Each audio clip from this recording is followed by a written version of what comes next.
इस कहानी की शुरुआत होती है उस समय को दिखाते हुए जब पृथ्वी पर रिसोर्सेज बहुत ही ज्यादा कम हो चुके थे। हालांकि हम इंसानों ने इतने कम टाइम में अपने आप को काफी डेवलप कर लिया था, लेकिन पृथ्वी का वातावरण और ग्लोबल वार्मिंग कोई भी कंट्रोल ही नहीं कर पाता। इसीलिए अब सारे इंसान पृथ्वी को छोड़कर अलग अलग प्लेनेट पर अपना घर बसाने लगे थे। अब इंसान सिर्फ पृथ्वी पर नहीं बल्कि सौर मंडल के अलग अलग ग्रहों पर चले गए होते हैं रहने के लिए। ये इंसानों के लिए एक पूरी सोसाइटी बन चुकी थी, लेकिन रूल रेगुलेशंस फॉलो करने के लिए उन सभी ग्रहों के बीच एक डील होती है, जिसमें कि सभी को मिलाकर अलायंस ग्रुप को क्रिएट किया गया था, जो इन प्लैनेट्स के लोगों को कंबाइन करके रखेगी और रूल्स रेगुलेशंस फॉलो करवाएगी। धीरे धीरे अलायंस ग्रुप इतना बड़ा हो जाता है कि कोई भी उनके रूल्स को अनफॉलो ही नहीं कर सकता था। अब हमें यहाँ अलायंस ग्रुप के अंदर रिवर नाम की एक लड़की को दिखाया जाता है, जिसके ऊपर कई सारे वैज्ञानिक लगातार एक्सपेरिमेंट कर रहे थे। दरअसल रिवर एक ऐसी लड़की थी जिसके पास साइकिक पावर्स होती हैं, यानी कि वो अपनी एबिलिटी यूज करके आसपास के लोगों के दिमाग में क्या चल रहा है ये सारी बातें बड़े आराम से पढ़ सकती है।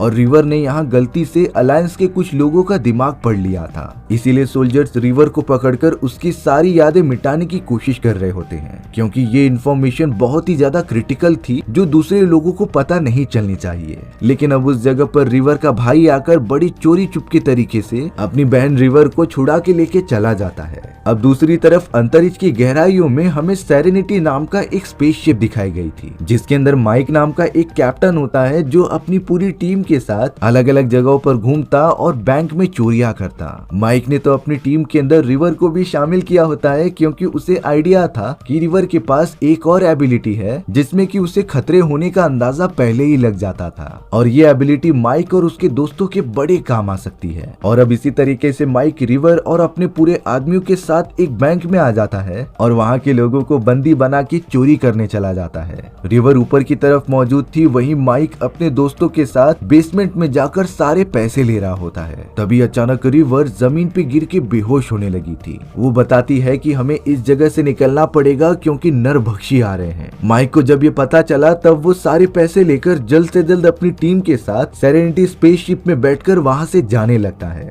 पर तब तक वो सारे नरभक्षी, जिन्हें की क्रीपर्स कहा जाता था, वो तो अपनी खतरनाक स्पेसशिप लेकर माइक का पीछा करने लगे थे। क्रीपर्स तो अपने स्पेसशिप में मौजूद हाईटेक गन्स को लगातार चला रहे होते हैं, जिससे कि माइक की स्पेसशिप को डैमेज पहुंच सके। कुछ क्रीपर्स तो उनका पीछा करके सेरेनिटी स्पेसशिप के अंदर घुस गए थे, पर माइक का अपनी टीम के साथ कोऑर्डिनेशन काफी ज्यादा अच्छा होता है। उन सभी ने एक साथ हमला करके क्रीपर्स को मार के बाहर फेंक दिया था, और अब वो सब सेरेनिटी स्पेसशिप को बचाते हुए अंतरिक्ष की गहराइयों में लेकर आ जाते हैं। यहाँ रिवर का भाई माइक के ऊपर बहुत ही ज्यादा गुस्सा हो रहा था, क्योंकि वो नहीं चाहता कि उसकी बहन रिवर की जान खतरे में पड़े, और अगर रिवर माइक के साथ रहेगी तब माइक उससे चोरी करने के लिए ये काम कराता ही रहेगा। इसीलिए अब रिवर के भाई ने कहा कि मैं अपनी बहन को लेकर यहाँ से जा रहा हूँ, तुम उसे चोरी का हिस्सा दे देना और हम दोनों पास ही वाले स्टेशन पर उतर जाएंगे।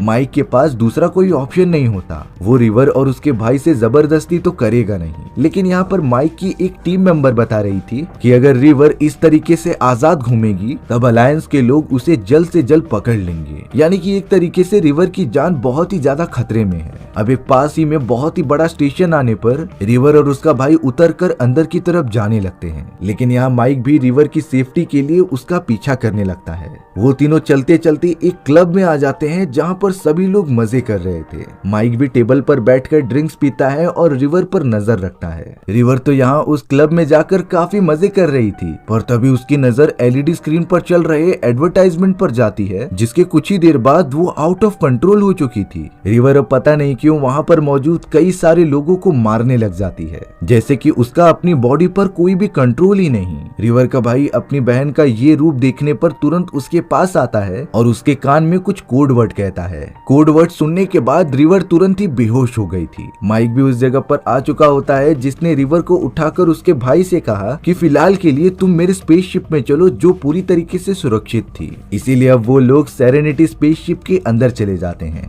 माइक ने यहाँ रिवर के भाई से पूछा कि आखिर तुमने ऐसी कौन सी बात कही जिससे कि रिवर बेहोश हो गई। तब जाकर माइक सारी सच्चाई उनके सामने लाता है। वो बता रहा होता है कि जब रिवर को अलायंस के लोगों ने पकड़ रखा था तब वो उसके दिमाग के ऊपर कई सारे एक्सपेरिमेंट किया करते, और इन्हीं एक्सपेरिमेंट के साइड साइड इफेक्ट्स के कारण रिवर कभी अपना कंट्रोल खो बैठती थी, जिसमें कि वो अपने चारों तरफ मौजूद सभी इंसानों पर हमला करने लग जाती। और रिवर को पूरी तरीके से शांत करने के लिए वैज्ञानिकों ने एक कोड वर्ड बनाया, जिसे बोलते ही रिवर एकदम अनकॉन्शियस हो जाएगी। और माइक ने तो यही कोड वर्ड रिवर के कान में बोला था। माइक अब एक हैकर की मदद से उस क्लब की वीडियो फुटेज को डिकोड करने के लिए कहता है। हैकर लगातार उन सभी का काम करने लग गया था। कुछ देर बाद पता चला कि उस एडवर्टाइजमेंट को अलायंस के लोगों ने ट्रिगर किया था, जिसके अंदर एक कोड छुपा होता है। और ये सारी चीजें सिर्फ और सिर्फ रिवर को रंगे हाथों पकड़ने के लिए की गई थी। यानी कि अब अलायंस के लोगों को उनकी लोकेशन के बारे में पता होता है कि वो सब कहाँ जा रहे हैं। इसीलिए अब माइक ने डिसीजन लिया कि वो रिवर की प्रोटेक्शन के साथ साथ अपनी टीम को भी बचाने के लिए एक दूसरे प्लेनेट पर चले जाएंगे, जो पूरी तरीके से सुरक्षित होगा। माइक तो अपनी सेरेनिटी स्पेसशिप को जल्द से जल्द हेवन नाम की एक बहुत ही बड़ी प्लेनेट पर लेकर आ जाता है। ये प्लेनेट हमारे सौर मंडल से कुछ ज्यादा दूर नहीं होता, पर ये पूरी तरीके से सेफ था।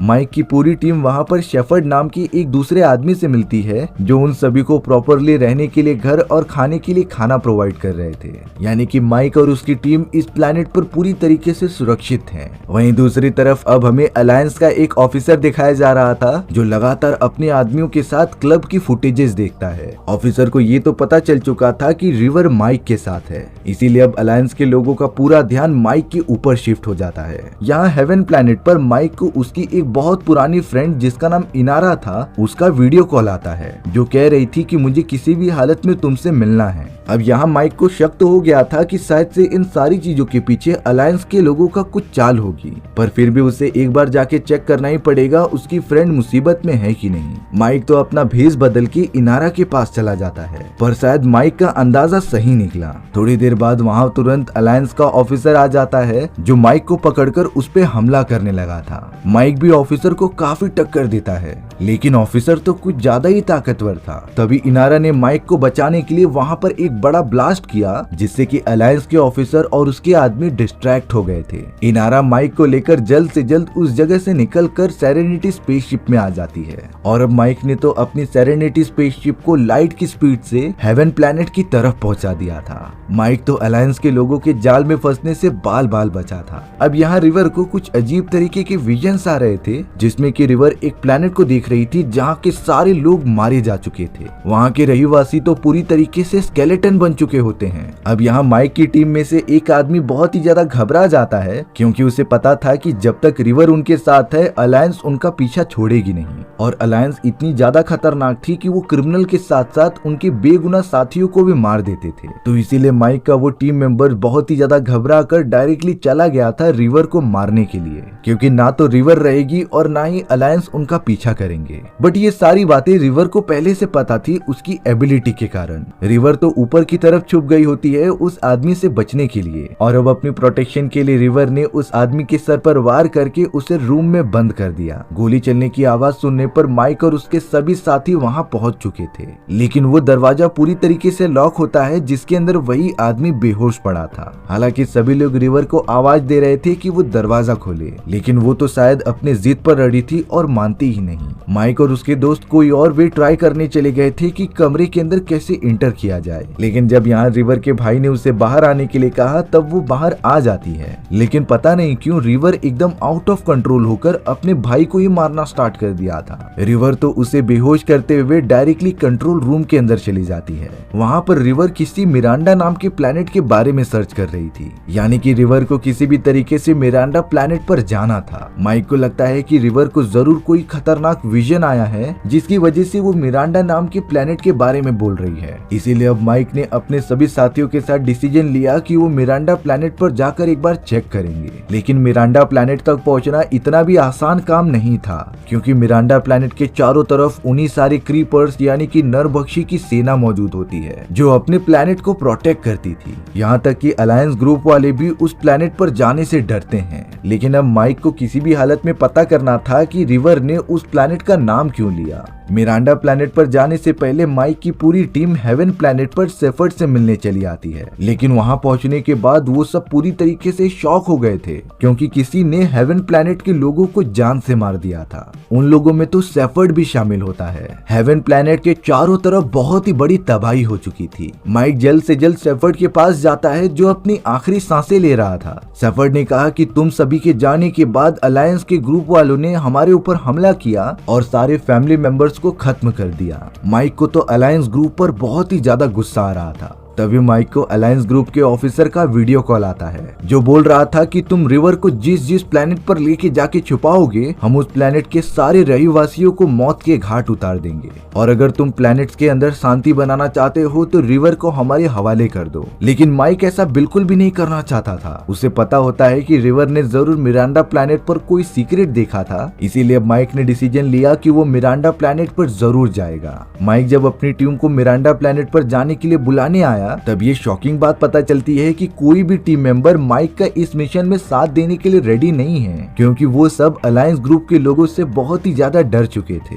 लेकिन यहाँ माइक ने सभी को समझाया कि मिरांडा प्लेनेट पर जाने से हमें अलायंस के सीक्रेट के बारे में पता चल सकता है, और रिवर को तो इन सारी चीजों के विजन्स भी आए थे। बहुत ज्यादा समझाने के बाद आखिरकार माइक के बाकी टीममेट्स उसका साथ देने के लिए रेडी हो गए होते हैं। वो सब तो अब एक साथ मिलकर मिरांडा प्लेनेट की तरफ निकल पड़े थे। मिरांडा प्लेनेट पर जाने से पहले माइक की पूरी टीम ने सेरेनिटी स्पेसशिप को पूरी तरीके से चेंज कर दिया था। वो अपनी स्पेसशिप को नरभक्षियों की स्पेसशिप जैसा कलर कर देते हैं, जिससे कि नरभक्षियों को पता ना चले कि वो वहां पर आ चुके हैं। अब कई घंटों तक अंतरिक्ष में ट्रेवल करते हुए वो सब मिरांडा प्लेनेट के ऑर्बिट में पहुंच चुके थे, जहां वो देखते हैं नरभक्षियों की एक बहुत ही बड़ा ग्रुप जो पूरी तरीके से अंतरिक्ष में फैला हुआ था। माइक और उसकी टीम अपनी स्पेसशिप लेकर धीरे धीरे आगे बढ़ रही थी। अच्छी बात ये होती है कि उन्होंने अपनी स्पेसशिप को ऐसा बना लिया था कि नरभक्षी उन पर ध्यान ही नहीं देते, इसीलिए वो सब नरभक्षियों से बचकर मिरांडा प्लेनेट की तरफ चले जाते हैं। प्लेनेट पर लैंड होने के बाद माइक की टीम ये देखकर बहुत ही ज्यादा शॉक हो चुकी थी, क्योंकि इस प्लेनेट के रहवासी भी किसी अनजान तरीके से मर चुके होते हैं। सभी की बॉडी एकदम से पतली होकर सिकुड़ गई थी।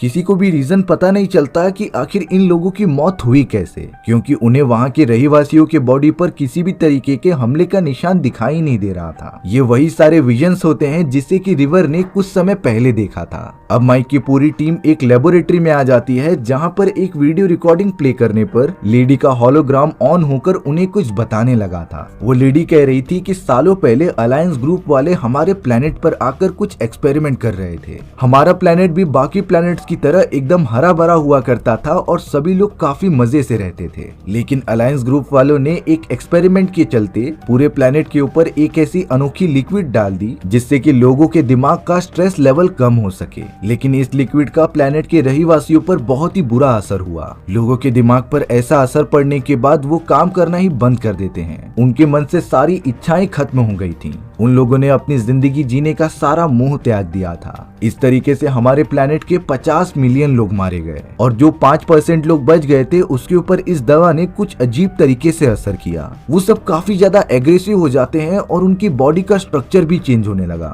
ये 5% लोग और कोई नहीं बल्कि वही खतरनाक क्रीपर्स थे जो अब ब्रह्मांड में फैलकर आने जाने वाले लोगों को मार देते थे। माइक को ये भी समझ में आ जाता है कि शायद से रिवर ने अलायंस ग्रुप के लोगों का दिमाग पढ़ लिया था और उसमें यही सारी बातें छिपाई गई होंगी, इसीलिए रिवर उनका ये गहरा राज किसी और को न बता दे। तभी अलायंस ग्रुप वाले रिवर को पकड़ने के लिए उसके पीछे लगे हुए हैं। अब अलायंस ग्रुप के इतने बड़े अपराध के कारण माइक ने डिसीजन लिया कि वो इस लेडी के सारे वीडियो फुटेजेस जो कि अलायंस ग्रुप के अगेंस्ट थे वो पूरे ब्रह्मांड में ब्रॉडकास्ट कर देगा, जिससे कि अलायंस ग्रुप का पर्दाफाश हो और सारी सच्चाई लोगों के सामने आए। माइक तो अपने हैकर को बोलकर ये सारे काम करवाने वाला था, लेकिन यहाँ हमें पता चला कि उस हैकर के पास अलायंस ग्रुप का ऑफिसर आ चुका है जो उससे माइक के बारे में सब कुछ पूछ रहा था। हैकर तो माइक को धोखा देते हुए अलायंस को ये कह रहा था कि मैं माइक का तुम्हें पता बता दूंगा, लेकिन इसके बदले मुझे काफी सारे पैसे चाहिए। अलायंस ग्रुप का ऑफिसर इस बात से बहुत ही ज्यादा चिढ़ जाता है, इसीलिए उसने अपना वेपन निकालकर हैकर को जान से मार दिया था। ऑफिसर ने अब हैकर के सिस्टम की मदद से पता लगा लिया था कि माइक कहाँ पर मौजूद है, इसीलिए वो अपनी सेना लेकर उनकी तरफ बढ़ने लगा। वहाँ माइक माइक अपनी पूरी टीम के साथ मिरांडा प्लैनेट से निकल ही रहा होता है, पर तभी नरभक्षियों की सेना ने उन्हें देख लिया था, जो लगातार उनके ऊपर हमला करने के लिए पीछा करने लगती है। माइक जल्द से जल्द अपनी स्पेसशिप को लेकर दूसरे प्लैनेट की तरफ बढ़ने लगा था, पर अब उनके ठीक सामने अलायंस ग्रुप के भी लोग मौजूद होते हैं। अलायंस ग्रुप वालों ने देखा कि सेरेनिटी स्पेसशिप के पीछे नरभक्षियों की सेना भी मौजूद है, इसीलिए अब माइक अपनी स्पेसशिप को अलायंस ग्रुप से बचाते हुए दूसरी तरफ निकलने की कोशिश कर रहा था, जिससे कि अब एक ऐसा सीन क्रिएट हो जाता है जहां नरभक्षी अलायंस के लोगों पर हमला करने लगे थे। क्योंकि वो नरभक्षी किसी के भी सगे नहीं होते, वो सामने आने वाले सभी को मार देते थे। हालांकि माइक इन सारी चीजों से बचता हुआ दूसरे प्लैनेट की तरफ निकल गया था जहां पर हैकर रहता है, लेकिन जब माइक हैकर की लेबोरेटरी में पहुंचा तब उसे पता चलता है कि हैकर मारा जा चुका है, साथ ही साथ हैकर की पूरी मशीन भी डिस्ट्रॉय हो चुकी थी। माइक समझ ही नहीं पाता कि आखिरकार वो इस मैसेज को गैलेक्सी में ब्रॉडकास्ट कैसे करेगा। तभी हैकर द्वारा बनाई गई एक फीमेल रोबोट माइक को ये बता रही होती है कि बेसमेंट में एक मशीन है जो वीडियो मैसेज ब्रॉडकास्ट करने के काम में आ सकती थी। इसीलिए माइक तुरंत ही बेसमेंट की तरफ चला गया था उस मशीन को यूज करने के लिए। डरा देने वाली बात ये होती है कि अब अलायंस ग्रुप का ऑफिसर भी हैकर के लेबोरेटरी में आ चुका था, जिसने कि उस फीमेल रोबोट के मुंह से निकलने वाले मैसेज को सुन लिया होता है, और अब वो तुरंत ही माइक के पीछे बेसमेंट में चला गया। यहाँ माइक की पूरी टीम भी लेबोरेटरी के अंदर जाने लगती है, लेकिन उन सभी के पीछे क्रीपर्स की एक बहुत ही बड़ी सेना लगी हुई थी, जो लगातार उन सभी के ऊपर हमला कर रही होती है। रिवर का भाई एक डॉक्टर था, इसीलिए वो सारे घायल लोगों की ट्रीटमेंट कर रहा होता है, लेकिन रिपर्स चारों तरफ इतनी गोलियां चला रहे थे जिसमें से एक गोली डायरेक्टली आकर रिवर के भाई को लग जाती है। रिवर ये देखकर बहुत ही ज्यादा गुस्सा हो गई थी, और अब तो वो एकदम आउट ऑफ कंट्रोल होकर अकेले ही चल पड़ी थी उन सारे आदमखोरों को मारने के लिए। यहाँ लेबोरेटरी में अब माइक और अलायंस ग्रुप के ऑफिसर के बीच एक घमासान लड़ाई चल रही थी, लेकिन यहाँ माइक पहली बार अलायंस ग्रुप के ऑफिसर के सामने डोमिनेट कर रहा था। माइक जब ऑफिसर से पहली बार हारा था तब उसने काफी ट्रेनिंग की उसके टेक्निक को समझने के लिए, इसीलिए माइक ऑफिसर को बेहोश करके तुरंत ही उस मशीन के पास आ जाता है, जिसका यूज करके उसने लेडी के मैसेज को अंदर डाला और बटन दबाकर पूरी गैलेक्सी में ब्रॉडकास्ट कर दिया। ये मैसेज मिलने के बाद सभी को अलायंस ग्रुप की सच्चाई पता चल चुकी होती है। माइक ने देखा कि रिवर ने तो एकदम आउट ऑफ कंट्रोल होकर सारे नरभक्षियों को मार दिया है, पर तभी रिवर के पीछे से दीवार तोड़ते हुए अलायंस की पूरी फौज आ चुकी थी। वो सब गन की मदद से माइक और उसकी टीम पर हमला करने ही जा रहे होते हैं। तभी उन सोल्जर्स को हाई कमांड से ऑर्डर मिलता है कि तुम इनमें से किसी को भी नहीं मारोगे। सभी लोगों को अलायंस ग्रुप की सच्चाई पता चल चुकी है, इसीलिए अब कोई भी प्लेनेट अलायंस ग्रुप के अंदर रहना नहीं चाहता। और इन सारी चीजों के बाद सभी प्लेनेट जो अलायंस ग्रुप के अंडर काम करते थे वो अलग अलग होकर इंडिविजुअल प्लैनेट्स बन जाते हैं। यानी कि अब अलायंस ग्रुप का राज खत्म हो चुका है और वो किसी दूसरे प्लैनेट पर जोर जबरदस्ती नहीं कर सकता था। माइक और उसके टीममेट्स भी पूरी तरीके से आजाद हो चुके थे अपना सफर तय करने के लिए। माइक तो अपनी सेरेनिटी स्पेसशिप को टीममेट्स के साथ मिलकर ठीक करता है और निकल पड़ता है अपने नए मिशन के लिए। ताज्जुब की बात थी कि माइक की टीम में अब रिवर और उसका भाई भी शामिल हो गया था, जो माइक की अब हर काम में मदद करेंगे। और इस तरीके से हमारी ये कहानी यहीं पर खत्म हो जाती है। सो व्यूअर्स, आपको ये स्टोरी कैसी लगी कमेंट सेक्शन में बताना भूलना मत। और अगर आपको मेरा एक्सप्लेनेशन 1% भी अच्छा लगा होगा ना तो वीडियो को लाइक एंड चैनल को सब्सक्राइब जरूर कर देना। मिलते हैं इसी तरीके की मजेदार और एडवेंचरस कहानियों में, तब तक के लिए बाय बाय।